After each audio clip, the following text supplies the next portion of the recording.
गिबियावनो नैबे चेनेलखौ नायगिरि रायजो राजा आफा बिदा फंबाय गासिखौबो आंनि गोसो गोरबोनिफ्राय अननाय आरो हामलायथिनाय आङो जासिग्रोबाय।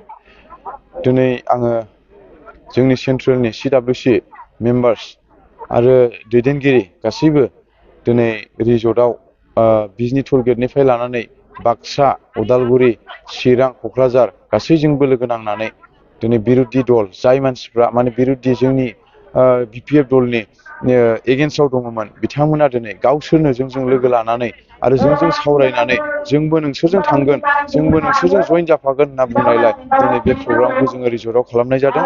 आरो बे प्रग्रामाव दिनै गोबां जायगानिफ्राय दिनै जोङो हालो हालो जोङो दिनै हाजार हाजार गारि दिनै जों बेवहाय फैदों आरो बे प्रग्रामावहाय माने मोजाङैनो जानानै थांबाय। आरो बेवहाय दिनै आङो जोंनि चिरां डिस्ट्रिक्टनि जे प्रग्राम जानाय बे प्रग्राम जानायनि बिसयै आङो रायजो राजानि सिगाङाव फोरमायनो सानदों।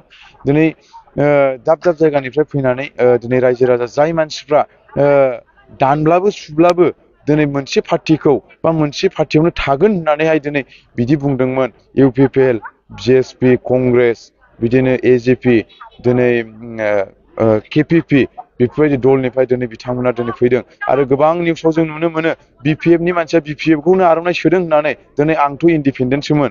दिनै आं फैनाया सप्तासेल' जादों। दिनै सप्तासेनि गेजेराव आङो जुदि BPF मोनब्ला दिनै BPFनि मानसिखौ आं बोरै बोनो? गतिके आंजों बेसेबां मानि दङ बिसोर गासैबो दिनै आं BPFनियाव थानाय हिसाबै दिनै UPPLनि माखासे बा JSPनि माखासे कंग्रेसनि माखासे बेफोरखौ दिनै आङो बेवहाय जयनिं खालामना लाबोनो दिनै आङो लाबोदों। मानो होनना बुङोब्ला दिनै आंखौ मानि थाखाय मोजां मोननानै बा मानि थाखाय आंखौ मोजां मोननानै दिनै बेयाव जयनिं जादों बेयाव रायजो राजाफोरनाव सोंब्लासो मिथिगोन। दिनै रायजो राजा बोराय बुरैल' नङा, दिनै जोंनि माखासे लाइमोन जोहोलाव दिनै सेंग्राफोर दिनै दासो देरफुनाय जाय मानसिफ्रा दिनै यां जेनेरेसन लेभेलनि मावनांगौ लामाखौ दिनै गोथों लामाजों मावनो थाखाय आवगायगासिनो दं बिथांमोनाबो दिनै आंजों बिथांमोना हेफाजाब होफैदों। बिथांमोनखौ आं साबायखर होयो। आरो बेफोरबायदिनो जोंनि इयुथ लेभेलनि माखासे बिथांमोना दङब्ला आंजों जगाजग ला, आं अरायसम नोंथांमोनजों दङ। आरो जाय बिथांमोना दिनै आंजों फैबाय बिथांमोननि थाखाय आं अरायसम दङ। सत भबिसत मालाबानि समाव खैफोद आफोद बिदि जायोब्लाबो आं बिथांमोनजों सहाय होलायनाय आरो सहायगिथाया थालायबाय थागोन। मानो होनना बुङोब्ला आंखौ दा ससियेल वार्कार होननानै मिथियो। दिनै आं पार्टियाव हाबदों होननानै पार्टिनि खामानिल' मावगोन बे नङा। दिनै आङो माखासे आंनि खामानि मावनांगौ दि ससियेल वार्कार, बे ससियेल वार्कार खामानिखौ आं मावबाय थागोन। दिनै आङो बारा गोबाव बुंनो थाङाखै। दिनै जाय बिथांमोना इयुथ्सनि जि बिथांमोन फैदों बिथांमोनाव माखासे मा थांखि लानानै आरो मा मावलांनो सानदों बिथांमोननिफ्राय दा नोंथांमोना मिडिया नोंथांमोना सोंनानै माखासे बिबुंथिखौ रायजो राजानि नोंथांजों लोगोसे दिनै साबेसे फैनानै जयेन जादों?